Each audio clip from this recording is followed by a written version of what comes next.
Cullen live in 1 minute.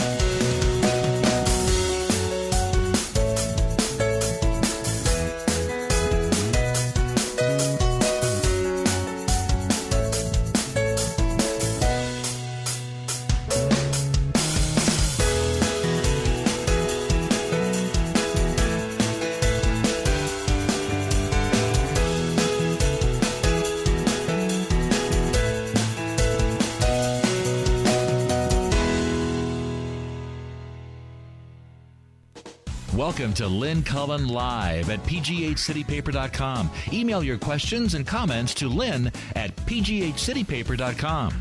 Well, hello there and welcome. It's Tuesday, June 5th.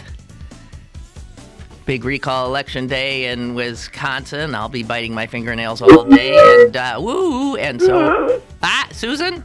Yeah. Was that you or was that? That was me making the same noise sound that I was hearing over there. Yeah, it was a pretty good rendition of it, too. Thank you. Anyway, so yeah, today's the day. Yiko. I'm nervous. I'm nervous, too. Yeah, we're all a little scared. Here's the scary thing. I just found this in the Wall Street Journal. State election officials are forecasting a strong turnout, but a Marquette Law School poll from late May suggests that Republicans may be more motivated, with 92% of Republicans saying they were absolutely certain they were voting, and only 77% of Democrats saying they were absolutely certain. What the hell is that about? Well, what is that about? I don't know. Apparently there's some Wisconsin people that aren't motivated by this issue. Well, I was listening to Chuck Todd on MSNBC this morning when I was getting ready, and he brought out an interesting fact, which is apparently that there are a number of people in Wisconsin, Democrats, who, for instance, are definitely voting for Obama when... Right, but not necessarily but for... are also voting for Walker, so figure that out. Well, see, I mean, that's what I'm saying. Or they don't care. Or they just don't care. You know, so this is purely a get-out-the-vote thing. I mean, you know, and everybody's already forecasting a recount. Yeah. They're thinking it's going to be so very, very well, yeah, and then again, maybe it won't be. I mean, I don't know. Very close. Both sides have their lawyers ready. I don't know. But there's not been a poll that shows Barrett ahead. So that tells you something. It would be a huge, huge upset if he wins, and definitely it'll be tight if he wins, and that'll be I can't believe it. Anyway, so there you have it. So, Suze, I inadvertently said yesterday at the beginning of the show that having watched a second of the Queen's Jubilee thing on the Thames River, did you see any of that? Yeah. Yeah. And I was blown away by the fact that Prince Philip, who is going to be 91 Saturday, looks so good. Ramrod straight. Yeah, he's in the hospital. I know, but that's what I'm thinking. He stood for the whole thing. She stood for the whole thing. Right. If this is 91, wow. And I said that, and the show ended, and somebody immediately sent me a message saying, I think you jinxed him. He's in the hospital. Yeah. But he's okay. I mean, he just he's got a bladder infection. That's all. That's all. No, but how many 91-year-old men do you know who look that Not many. fit? And he's good looking. Yeah.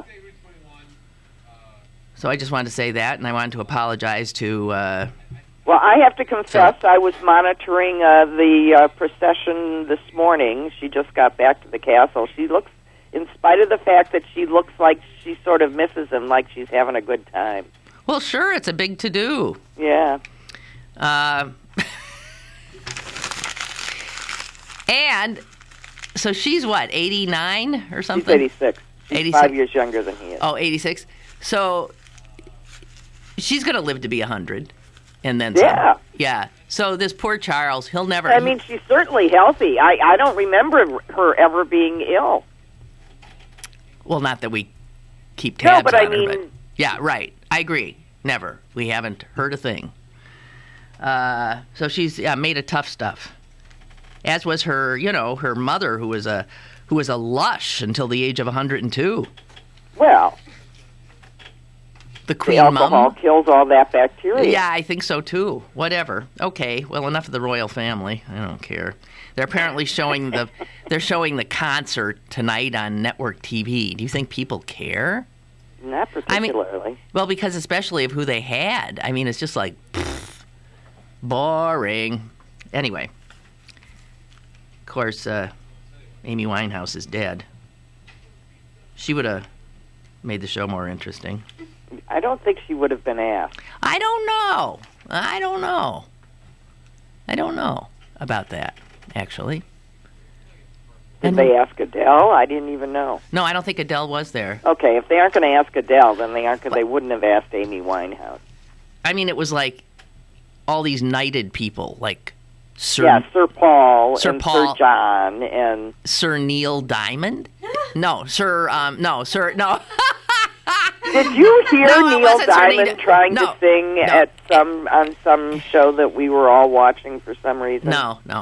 He couldn't sing. He talked his way through the song. Oh my! No, it wasn't Neil Diamond. It was what's that guy with a hairy chest and necklaces? Sir Tom Jones. Tom Jones. I was just thinking of people, male singers who make me cringe. Tom Jones? Is that who you're talking about? Yeah, Tom Jones. He was there. Welsh, yeah. Yeah, but he's... And I just realized it was on the American Idol finale that I saw him. Oh, okay. But he can't sing. And what was funny was it was like his promo for his upcoming tour, and I was going, boy, that was not a good calculated promo. Error. No good, not good idea. Oh, well... Yeah, rule 1, old farts who can't sing more than one note shouldn't go on tour. But they do. They do with regularity. regularity. And people pay to see him. I mean, you got Glenn Campbell doing his farewell tour. But that's at least, sort of... moving. Yeah. I mean, it's the one thing, the one thing my father-in-law could do almost to the end was sing. And he had a beautiful voice. Right. He had a very bad kind of dementia called Lewy body's disease. And he had it for years and years and years. And he could barely talk. He could barely string a sentence together. But he could sing beautifully and remember all lyrics. And that's something. Yeah. And it gave him pleasure. Yeah, you could just see it releasing endorphins. I mean, he used to give concerts at the... I know. At the assisted living place where he was. Well, and I also told you the story. He was a cardiologist, and he resuscitated someone that went down. Did he? Even though he had dementia? The person had a do not resuscitate order on him. No! Oh, well. It was very cute. They used to let him hang out at the nurse's station, because he was a doctor. Right. That's got to be very hard. Susan's father-in-law had led a very interesting existence because he was a child actor. He was discovered by Lily Pons singing as a boy soprano in the First Christ Church Cathedral Choir.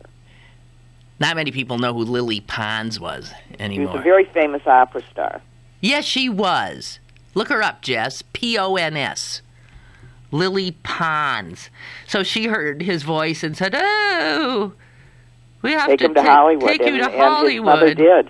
And he was a gorgeous child, so he had the looks and the voice, and his mom took him, and he showed up. He had the number one selling 78 LP with Alan.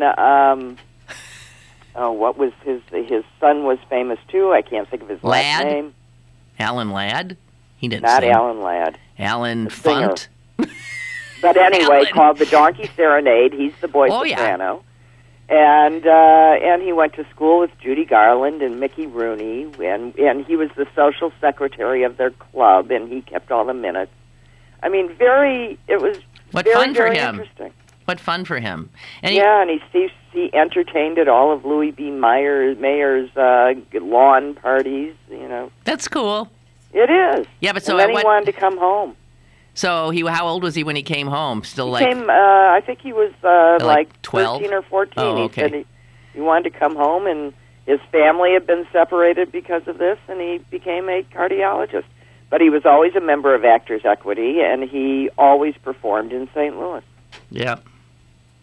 And he was good. He sang at at my wedding, and he had a beautiful voice. Yeah, he did. And after we laid him in the ground, we went back to Susan's house, and his grandchildren all just sang. Remember, everybody was singing one until his widow fell off the couch. She did, too. She did. She was enjoying it so much she leaned over, and there was no armrest, right? Couch. She went down, and we were laughing so hard. I mean, I don't know what is it about funerals in our family that we end up having such a good time. I don't know. Well, I just had a lot of that crew over here again. Right, you had a big weekend, party, and people were talking about that. Oh, about the last time they were here was for that funeral, and what a good time they had. It was. That was a hell of a time. Mm-hmm. Well, okay. So, Susan, the three sisters here, the three political sisters? Yeah. How they doing? Well, one of them is in jail now. She got sent to jail yesterday afternoon, ordered to prison for 2.5 to 10 years. And they took her away right away. They had he wouldn't even let her, I guess, turn herself in at a late. They said. Right. Although when whenever the deputy tried to put handcuffs on her, which is procedure, the judge waved him away. Don't. It's okay. Which one was this? Which sister? Yeah. This is the state senator, Jane Orie. Yeah. So it wasn't the judge. Huh? No, the judge hasn't even. No, that's just getting started. The next one to go will be the sister, the oldest sister, who was the judge's campaign person. Mm-hmm. Yeah. Janine is up next, and then we get to Joe. No, they've been getting nationwide coverage. I know, just wonderful. Hard to imagine somebody like that in jail, but I guess her sister will be there soon. Do you think they'd let sisters room together? I don't know. They might not even be in the same place. That's true, too. There were some people saying that maybe they wouldn't send her to prison, they'd give her probation, but no, she had to go to prison because all these other people who had done this stuff, the men, all went. So... Well, the thing is, if it's 2 to something, depending on what the guidelines are, it could be like a proportion of the minimum sentence, and she could be out in 4 months. Well, what she did that really cooked her goose is that there was a mistrial in her initial trial. A mistrial caused by the fact that it turns out that some of the evidence had been forged and tampered with. And a mistrial was declared, and it became pretty apparent that someone in her camp, and possibly her, had done the forgery. And so... To cast doubt on the rest of the information? What?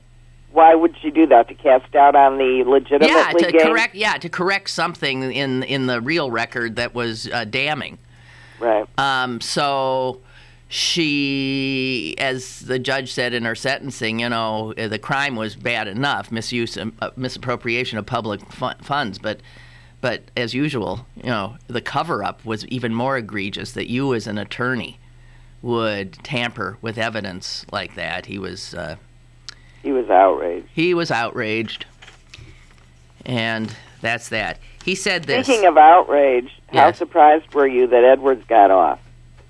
Well, not at all, after your rant the other day. But doesn't it make you angry that we were put through this? It was so... Well, you're put through it only if you pay attention. Do you know what I mean? Yeah, well, it's pretty hard not to listen to all those salacious details. Well, yeah, but I didn't pay attention, and now Riel Hunter's coming out with her memoir. With the book, I will stay away from, no problemo. Yeah. I mean, I'm not even reading the runaway potboiler sadomasochistic. Either am I. I see it everywhere now. I'm so not interested. Well, I have to admit, I have some curiosity. I refuse to even pick it up. I was at a little independent bookstore just this weekend that popped up in downtown Pittsburgh, and I thought, oh wow, I got to go in there and support them. So I went in and I did buy 2 books, but even on their wonderful little shelves and tables, they had that book, and they had about 5 or 6, 7 copies, when they only had 1 of everything else.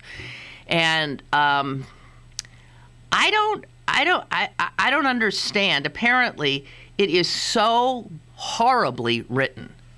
Well, even the author's embarrassed by it. I know, but you'd have to. I don't understand how people can. They just want to. It's like finding a dirty book. They just want the salacious details. Thank you. Oh, so they don't care. So they don't care how badly written it is. But I mean, it's just like bad writing can be so off-putting that you simply can't read the book. No, because I get caught up in the sentence. Right. Whatever. But so yeah, I am not. Oh, good. Okay. Well, I haven't. You and I are about the only 2 in the world, so. Well, it becomes something that, you have to, because everybody, and you and I are in the demographic that supposedly is scarfing this up, right? Lonely old women? Lonely old women. Well, I thought women, for sure, and then older women? Are young women doing? If young women are doing it, I don't know. God. Jeez. I can't see Mom picking it up. No, I cannot either. But she still reads good books. Right. She sits down with a stack of reading material every day and promptly falls asleep. Well, she makes a little... When you tiptoe out of the room and go back in 3 hours later she's just waking up and you tell her she had a nice nap, she goes, no. I didn't sleep. Right, she always says that. I didn't sleep, right. Meanwhile, she's been out for 3 hours, right. Well, all right. So, blah, blah, blah. We aren't talking about anything, Ari. What am I avoiding? Am I avoiding a big story? Well, Wisconsin. But is there something else going on we're supposed to be talking about? I don't think so. The Mars traversing the sun. That would be Venus. Oh, Venus? Venus in blue jeans. No, I mean, what's going on? Mona there's the Queen, Lisa with there's the solar system, there's Venus. Wisconsin. But the thing about Venus is you can't look. I hate that. Yeah, you can make one of those cardboard pin things then just... And I go, well, then you still aren't seeing it. No, it doesn't feel like you're seeing it to me. So yeah. I'll just look at pictures of it because I really don't want to go blind. Right. I don't want to go blind for this. You could go and get welder's goggles, and then you can look at it. Yeah, well, I don't have any. So they say the best moment here is going to be about 8:47, when it'll be right smack dab in the center of the sun, and the sun will still be out. It just looks like a mole on the face of the sun. Yeah, it'll look. What's interesting though is how teeny it will look, and Venus is about the same size as Earth, So it gives us a sort of a daunting sense of how tiny our globe is in relation to our sun. Our heat source, right? Yeah, because, whatever. Who did somebody, this happens like once every, 100 or so years, but somebody wrote a poem or some famous artist did or poet called The Transit of Venus. Who am I thinking of? There is such a thing. The Transit of Venus. But I believe, honest. So Coleridge? I don't know. I kind of Jess is looking maybe for poet or poetry. The Transit of Venus. 100 years ago. No, or 200. I don't know when the hell it was. It's one of those things. That's the only reason why you sort of have to pay attention, because it's something happening that won't be seen again in a generation. But as you said, we can't see it unless you had like welder's glasses. Now, I ain't going to go buy some. I could go over to Home Depot, I suppose, huh? Just borrow some right at the right moment and run outside. Well, I'm not going to bother. Although, I bet our mother will, because she's into astronomical stuff. But I remember standing with a box over my head looking at some eclipse once when I was a kid and thinking, this is stupid. Well, it is. I mean, because it was happening. Looking at this dot. I know. It was happening up there, but I've got my head in a box looking at, a shadow. And it just takes a lot of it away. It just doesn't give you the rush you want. You want to look at it. Yes, you do indeed. But I remember sort of half peeking. Well, of course, everybody half peeks. Thinking, I'll just... I defy anybody that says they don't half peek is lying. Do you think? I always put close my eyes almost totally and just peek. Yeah, right. And you see a little teeny weeny bit. But, right. But I think, I'm sure there's a lot of people who don't do that are much more risk averse. That's just I think that's a given. There are a lot of people who really follow the rules. A lot. Yeah, I just think it's more about our contrary nature. You tell us not to, and we can't help it. Well, that's very human, though. I mean, nothing makes you want to do something more than being told. Right, don't touch that. Right. There was somebody who said, who was that, too? There was another, I think, poet who said every time he sees a sign that says, don't, walk on the grass, he jumps on it. Tell me I can't walk on the grass, and I'm walking on the grass. Right. He has this incredible urge impulse. Can't help it. Right. So this is where the folks who are always trying to make things taboo are such idiots. They never understand that all they do is create a greater allure and desire for that thing. If you put it off limits, it becomes much more valuable. Why don't people realize that? It's like why censorship doesn't work. Same thing. Well, it's the basic law of economics, Scarcity. Demand, dictates supply. Okay. And scarcity creates demand. Yes, it does. So anyway. Totally off the subject. Did you hear about the guy whose cat died, who took him to a taxidermist and had him stuffed and then put wings on him and made him into a battery-operated flying cat? Mm-hmm. Honest to God. Mm-hmm. Wait a minute. He had his cat made him into like those little battery-operated airplanes that fly around. The cat has his arms outstretched, and he's flying around like Rocky the Raccoon. Mm-hmm. And it's this dead, stuffed cat. Oh, how awful! What a desecration! That's what I thought. How could he do that to his own pet. He said he did it after a decent period of mourning, but he loved to fly with the birds. Who loved to fly with the birds? He imagines that he would love to fly with the birds. This is sick. So, did this guy put a thing up on YouTube or something? I don't know. I read about it, and, the rag that I read on the iPad. And what rag is that you read That's on your Murdoch iPad? Daily, which started out bad and is now so reprehensible that I can barely tolerate it.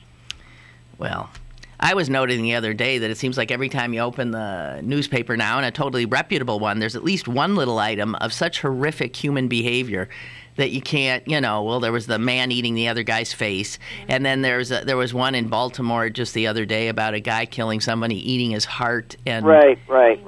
And then there's there's the gay porn star that the porn star that's right. Film and mailed the body parts. Right. To, this is after he did a number of killing they of cats caught him, videos. By the way, he was Germany. caught in Germany, and then Jess texted me one the other day from New York, where the police came to some guy's apartment and he started stabbing himself in the stomach, pulling out his intestines and throwing pieces of his intestines at the police.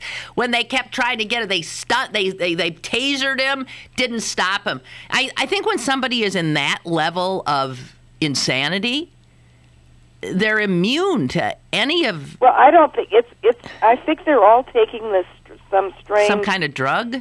Right, and all I can say is, if that's what that drug does to you, why would you shouldn't take it? No. And, unless you want to stab yourself and pull out your intestines or run naked through the street and eat people's people faces alive, or I don't think it's a good idea. It would be a clue to me this isn't a good drug. Yeah. But it's not a happy outcome for you or anybody else. The thing else. is that when people take drugs, whatever that is, like that, they are told of other people who had great trips, so to speak. Well, it's pretty hard to miss this stuff. God. Well, Susan, I think we should stop this disgusting conversation. I do, too. Okay.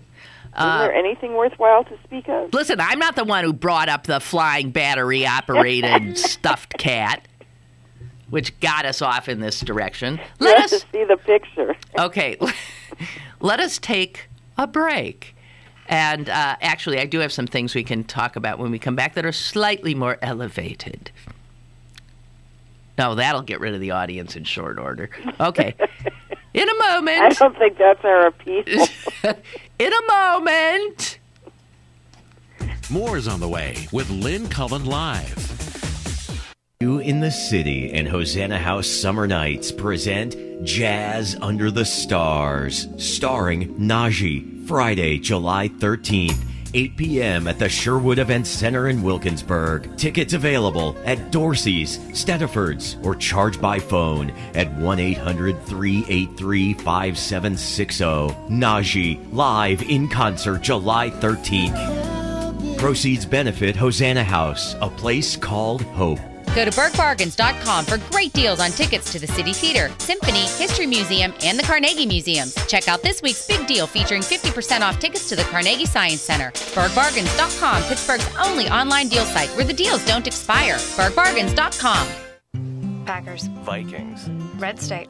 Blue State. We come from different places. Uptown. Downtown. We come to different conclusions. Half empty. Half full. But we can all make a difference. That's why United Way brings people, expertise, and resources together to improve the education, income, and health of our communities, the building blocks for a better life. When we live united, our efforts add up to real change. Children succeed in school, families gain financial stability, the health of our neighbors improves, and suddenly, so do our communities. But real change won't happen without you. So let's look beyond our differences. Live united. Let's make a difference. Live united. Give, advocate, volunteer, live united. Brought to you by United Way and the Ad Council.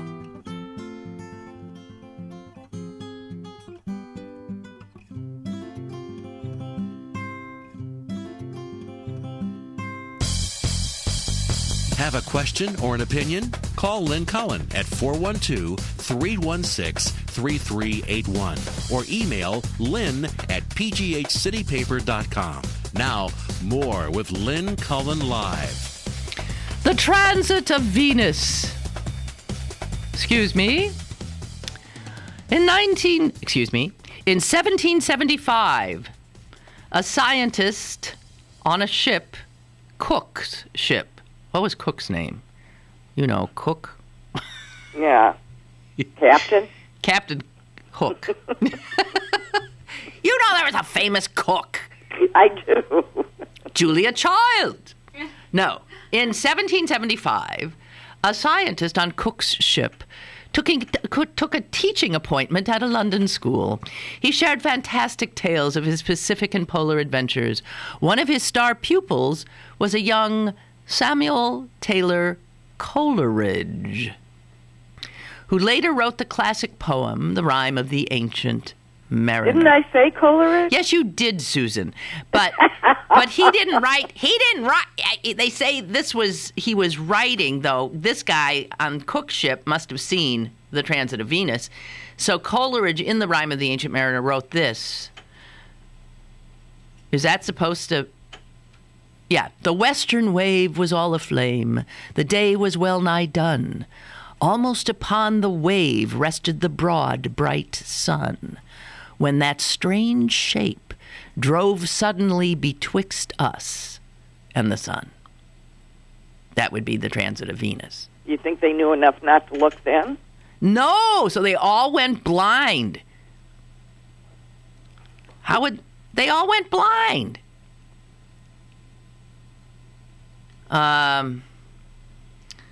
So apparently this is a big to-do and inspires poets all the time, and there's a million poets who have written about it. But I guess probably Coleridge was the one, and you must have read that somewhere that you remembered it.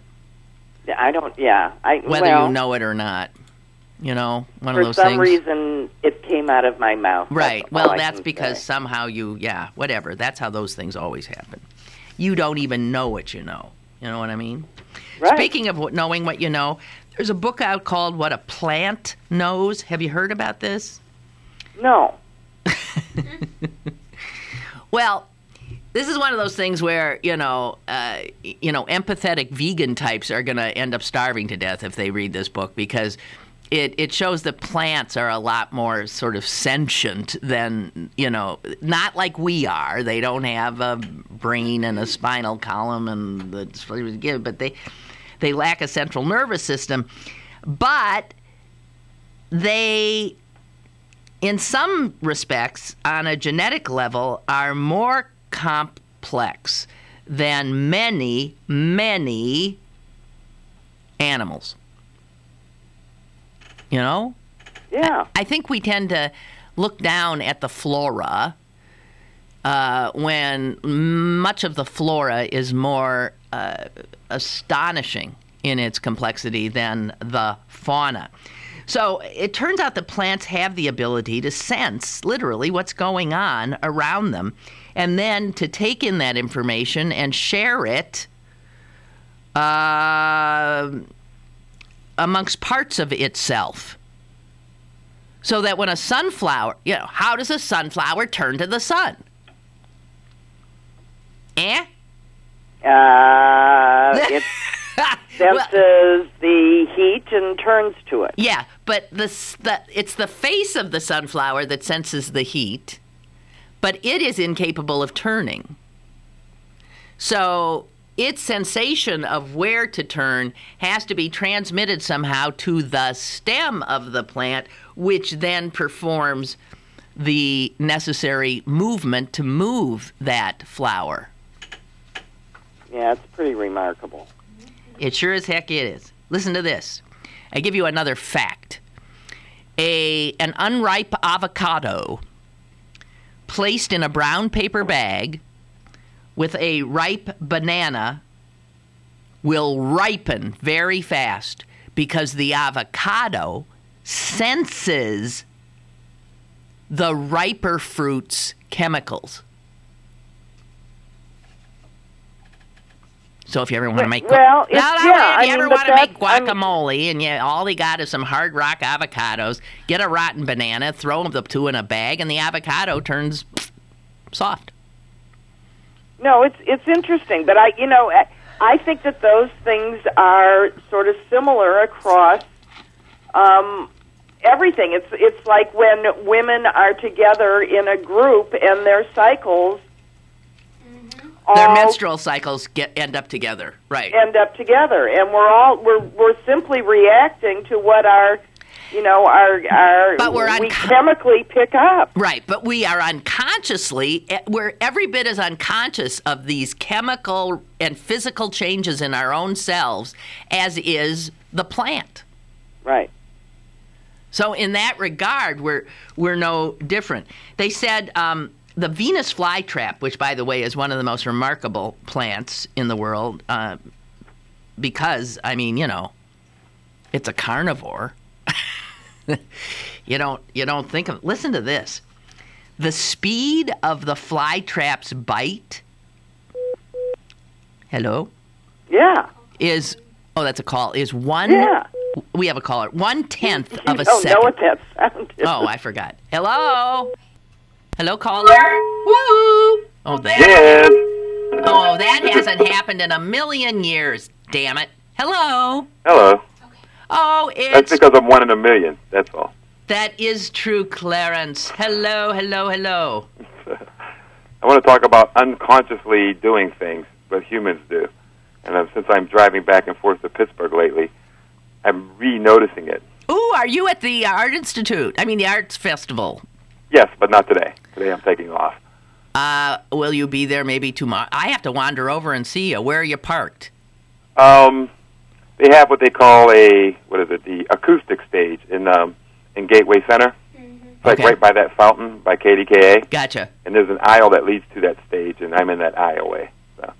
Clarence, by the way, does fantastic caricatures. So if you want to meet Clarence, are you going to be there on Saturday? We want to know. Oh, no, I won't be there on Saturday. I have real work to do. What are your days that you're going to be I'll be every day except today and Saturday. So. Oh, okay. All right. Thank you very much. Anyway, you were saying. Yes, and I've always noticed this when I'm on the highway, but also noticed in grocery stores. Call them wolf packs. I think that's the term. When you merge onto a highway and there's a group of cars always together. Yes. There's a big, huge space in between. Yes. There's another group of cars always together. Yes. For some reason. Same thing when you go to the grocery store line. There's an open line, and even if you're the first one there, all of a sudden there's a pile of people behind you. Everybody tends to be done grocery shopping at the same time for some reason. I don't know what that is. Are you sure? Yeah, this is an observation as opposed. It's an observation, but I think it's a subconscious be in a pack or a group that humans have. It probably comes from evolution. I rarely see when there's traffic, because I like to be in the middle of those packs. Oh, of God, cars.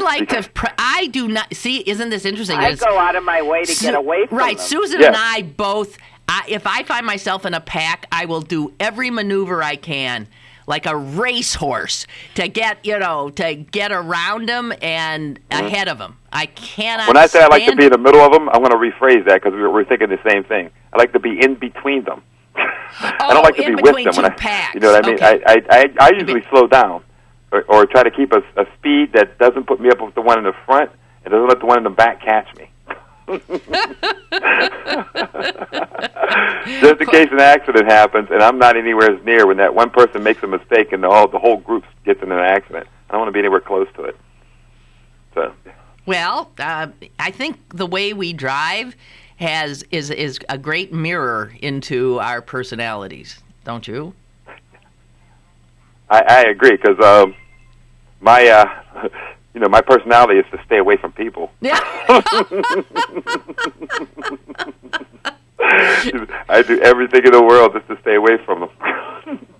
In groups, especially. I like people as individuals, but when they get in the groups, they get weird, and I can't take it. I have trouble with groups too. That's interesting. I tell everybody I'm becoming an old curmudgeon. I bet you will be an old curmudgeon. I'm already an old curmudgeon. You're not old. Jeez, here we go with this again. How old are you? I am old. I'm practically 50. You're practically 50. Yeah. You're middle-aged. I just had this conversation with a young lady who came down to the arts festival when she was 9. She used to run around, "Hey, Mr. Bald Guy." Now she's like 22, but I haven't seen her in like 7 years. And says, "Yeah, I'm getting old." I'm not old. That's middle-aged. Yeah, well. That's not old. You got to remember, I'm an African-American male. Okay, and our life expectancy is shorter. Yeah. So I was middle-aged, and I think I should be dead. I think the average African-American male is like, what, 22 or something like that? Yeah, but see, here's the other thing. You're not an average anything. You're not an average male. You're not an average African-American male. Yeah, that's true. Yeah, thank you very much. I read Oh, wait, my case. am I below average or above average? You are above, sir. Okay, thanks. Hey, I'll try to see you sometime. Oh, yeah, it'd be nice. I haven't seen you in a while. I know. You can see how old I've gotten. You see, I'm waiting for my whole beard to turn gray so I can have that cool shadow gray beard that old guys, that cool bald black guys have. It's like all gray and it's just shadowed on there. Yeah, that's cool. Yeah, that is cool. Would your hair, if you had any, be gray? Yeah, I keep letting it grow out a little bit to see if it's turning gray, because when it starts turning gray, I'll let it grow more, instead of just shaving it completely off, and probably get cool black rimmed glasses or something like that. Oh, you want to get, you're going for the Uncle Remus look. I won't let it go into a fro. It'll just be like a little shadow there. But if I get old enough, I might turn into an old, hipster doofus, like my good photographer friend, and let it grow and put a ponytail in it. There you go.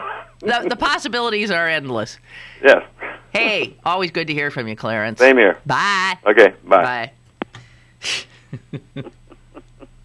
Okay, so the Venus flytraps bite 1/10 of a second.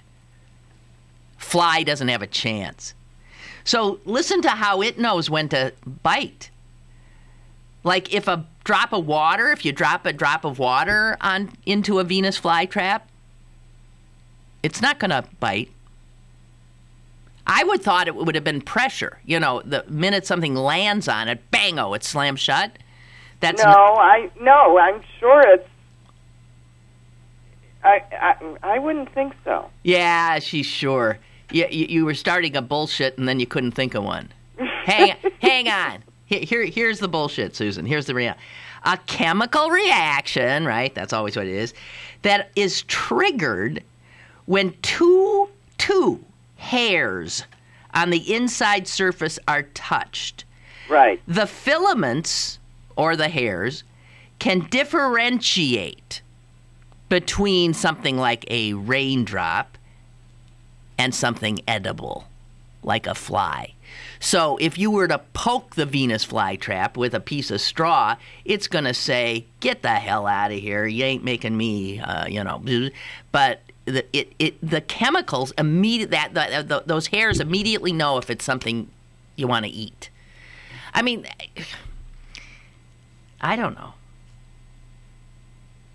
Young trees can detect whether or not their neighboring trees are suffering from insect damage. And what do? Run away? They can't. So they respond by releasing self-protective chemicals that make their own leaves not taste as good. Well, makes sense. But who would... yow! Plants, ladies and gentlemen. But it's hardly surprising. A plant species has to survive just like any other. Right. But it has to have strategies, no matter how motivated or carried out, the same as, these so-called higher thinking individuals. Yeah. Life's amazing. It really in all is. Forms. Just so damn mind-boggling you could die. J. Michael writes, I grow bananas, and when I harvest the raw bananas, I place the green fruit in a bag with a ripe apple. And the gases from the riper fruit reacts with the unripened fruits, and the ripening fruit emits ethylene gas that the green banana uses to ripen. This is just to clarify how this process happens. Huh.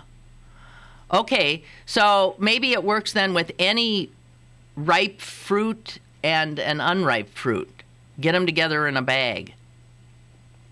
Well, it's a good thing to know. If you want to ripen the one. Yeah. They speak to each other. The gases, the things they're letting... Yeah, well, I'll tell you. Unbelievable. Do I have to take a break? Mm-hmm. Uh-oh.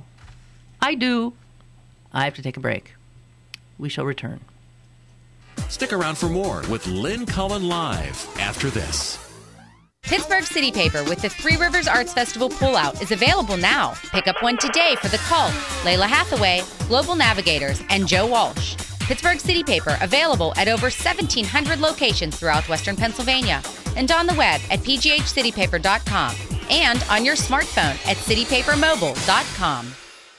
Gustavo and Vella wants to thank all of southwestern Pennsylvania, the USA, and the world for helping to liberate his native country of Equatorial Guinea. Equatorial Guinea has suffered 43 years of dictatorship, 43 years of human rights abuses, 43 years of corruption, and 43 years of kleptocracy. Even with $5 billion in oil revenue in 2011, the 700,000 citizens of Equatorial Guinea earn less than $2 per day. A proud Mount Lebanon resident, please help Gustavo and Vella usher in the 21st century by allowing freedom, democracy, and socioeconomic prosperity by the rule of law for the next 43 years and beyond. Email him at presidentandvella@yahoo.com to help free Equatorial Guinea. Get Lynn Cullen Live on your smartphone. Go to citypapermobile.com now for Pittsburgh City Paper's brand new mobile app. Get the latest restaurant reviews, event listings, movie times, and of course, Lynn Cullen Live on your smartphone. citypapermobile.com. Now, it's back to Lynn Cullen Live at pghcitypaper.com. Okey-doke. By the way, the abysmal situation of our transit authority here got a big write-up in the Wall Street Journal today. It was a story about how transit cuts are really impacting cities, but when they wanted a poster child, we were the ones. And they tell a story that I have not seen our local media cover, which is it in a nutshell when I talk about the stupidity of not having a good transit system. And if people think that doesn't have an economic impact, you're out of your mind. Listen to what they tell us. Bill Griffin was planning to add 150 new employees at his business, Dial America. This is a call center, okay? I'd rather die than have a job like that, but that's 150 jobs, new ones. He's decided to put the plan on hold. Why? Because he's worried about the bus service. Because the vast majority of his employees all take the bus to the job at Dial America. He employs 300 people already. He was going to add 150 more. He can't do it because he can't be sure that the employees he has are going to be able to get to work, because it says if they go through with the elimination of the routes that they're saying they're going to have to eliminate, he said more than half of his current employees aren't going to be able to get to work. Now, how? He said, I moved into this position, into the place I am, because I knew I wanted to be right near public transportation, because he knows he doesn't pay a lot of money. He knows the people who have these jobs take the bus. And now we're going to be... They're talking about by 2013 cutting 35% of the routes. They already cut a whole bunch of them last year. I don't know. What the hell are we supposed to do? What are people supposed to do? And we have a Republican governor who absolutely refuses. Here's the governor's spokesperson. Governor Corbett's feeling is that the local transit authority needs to be taking some very serious steps before the state would step in. In other words, they need to You're on your own. Throw people out of work, cut, union contracts, cut this, cut that. Now, I will say that the pension and retirement costs for the transit union are huge, and it is a problem. Retiree health care, pensions are a problem for many of these public transit systems. But if you look at us just in Allegheny County, those kinds of costs represented just 6% of the budget 10 years ago. They now represent 19% and growing. And it's unsustainable. It is unsustainable. Who are the people who don't look ahead when they make these decisions and choices? I guess, when we're feeling flush, we're always, let's have a party. Let's assume that we'll be able to pay out this and yet still maintain the very service that's, I don't know. And the state, and feds just keep withdrawing and withdrawing and withdrawing more. You can't, it's an unsustainable system. But Pittsburgh, it said, has higher expenses than many, many other cities. $4.44 per rider per trip, compared with Baltimore at $2.92. And that would have, I don't know what that has to do with, but I guess it would have to do with these kinds of costs.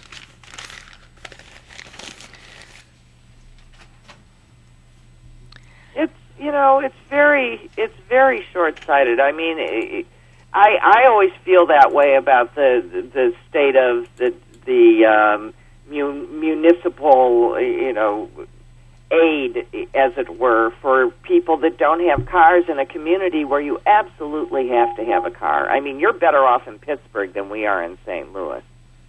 And we finally got a little bit of light rail, and right, I know. It makes me feel like I'm in an actual city. Yeah. Well, and boy, do people use it. It's hard to say you don't need it. Yes, you do. Here's the thing, and here's another thing the article points out in the Wall Street Journal today. And the commuter types can't get it through their head because a lot of them think, I don't ride the bus. I don't, screw these people. They don't understand that a lot of the people who ride the bus, like me, we have cars. Right. And if you take the bus away, we're going to get in our cars, and they're going to find themselves in a huge traffic jam, fighting for parking spots when they maybe more so than they already are. And they're not realizing, okay, displace those bus riders, and you're going to end up with, with cars. There's a reason why especially in cities, you want to encourage transit. Yeah. You look at cities that work, like in Europe or even New York. Transit, folks. Transit. Mike writes... Easily usable transit, so that you can go to Paris and look at a map on a metro wall and get wherever you need to go. Correct. Same with London. You just go, look at the map, get on and go. Easy as can be. And now New York is adding these, bikes there where you can pick up a bike at some kind of a valet service, ride it someplace else in the city, and drop it at another one. Well, it's the same. It's in the London? Same principle as the cars that you rent for a day. Right. You have a membership, and you can just use it. Mike writes the whole raw fruit thing would be very useful for pineapples. I wonder if it works to put a pineapple in a bag with a ripe apple or banana. Well, Michael. Probably. Why not? All I can say is give it the old college try. Well, and by the way, I have to say this is not quite the same thing, but it is the use of a fruit for another purpose. I was listening to some show, can't remember what, and they said, by the way, the best copper cleaner in the whole world is ketchup. Copper cleaner? Copper. So I have some copper bottom pots and a big copper bowl, and they were looking crummy yesterday. So we had ketchup on the table, and I spurted some on, and I smeared it on, and I waited a second, and I mean, it just wipes everything. It was like, it sure is the best copper cleaner, and it's a whole lot cheaper than anything else I ever bought, which you have to rub on, and is just amazing.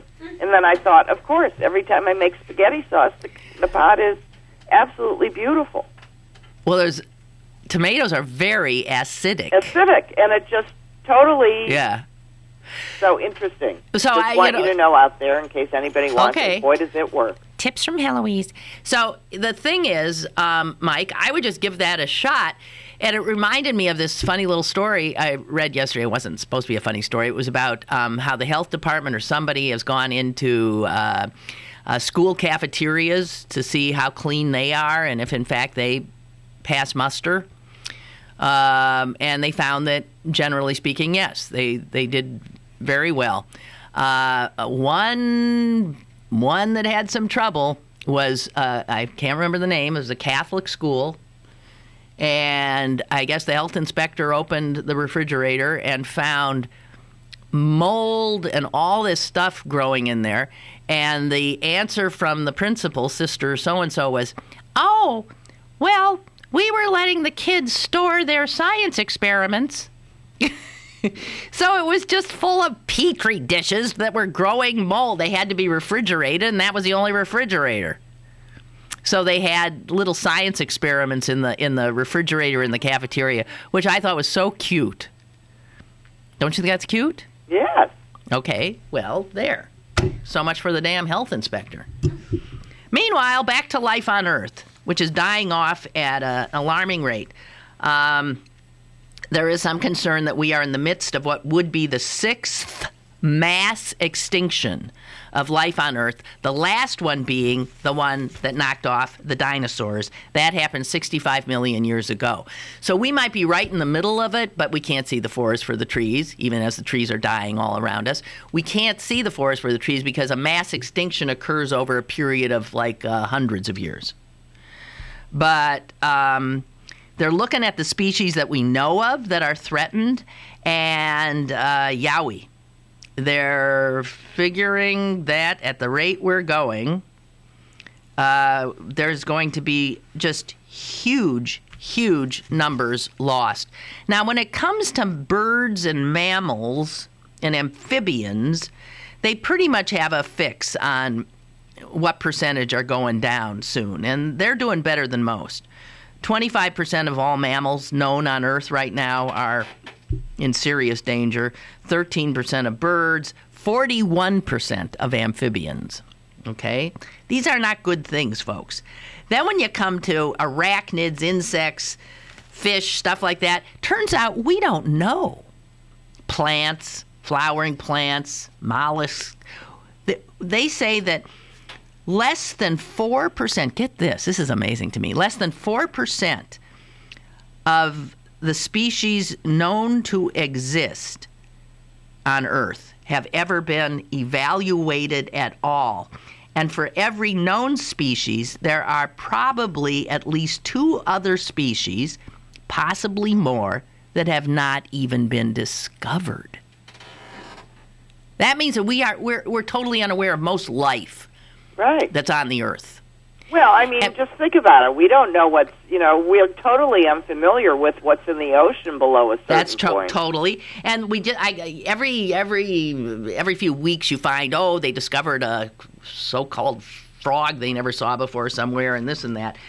But they say that what we forget is that the globe, our planet, is one ecosystem, And then there are smaller ecosystems upon it, and that if you start pulling out lives, beings, species, flora, fauna from it, that ecosystems collapse, that they exist in a symbiosis. So they, scientists are saying, we just forget how dependent we all are on other species. So that if you remove one thing, we think, but systems and ecosystems provide food, fresh water, raw materials. They regulate climate, air quality. They buffer against national hazards. They maintain soil fertility. They pollinate crops. So unless you have a kind of genetic diversity, you can end up with soil that doesn't grow food. You can end up with all kinds. So this is the kind of stuff that we just push out of our minds because it's troublesome, isn't it? Isn't it? It's troublesome. Why is nobody talking to me? I'm talking to you. Not much.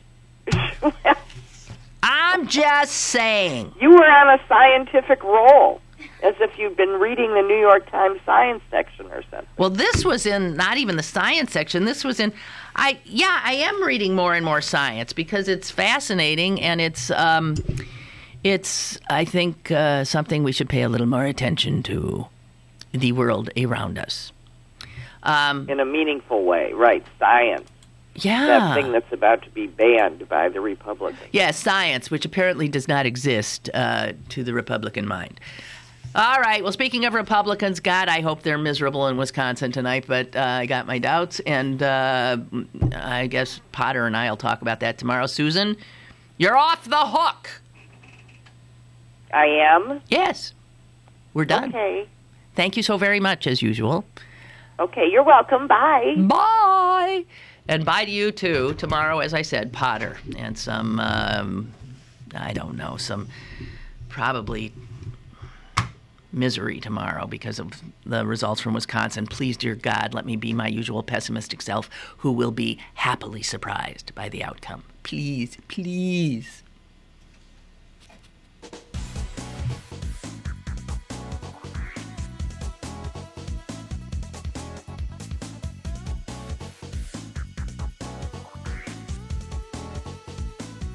Lynn Cullen Live, Monday through Friday from 10 a.m. to 11 a.m. and archived at pghcitypaper.com. The opinions expressed on Lynn Cullen Live are those of the host and do not necessarily reflect the viewpoints of Pittsburgh City Paper, Steel City Media, and its advertisers.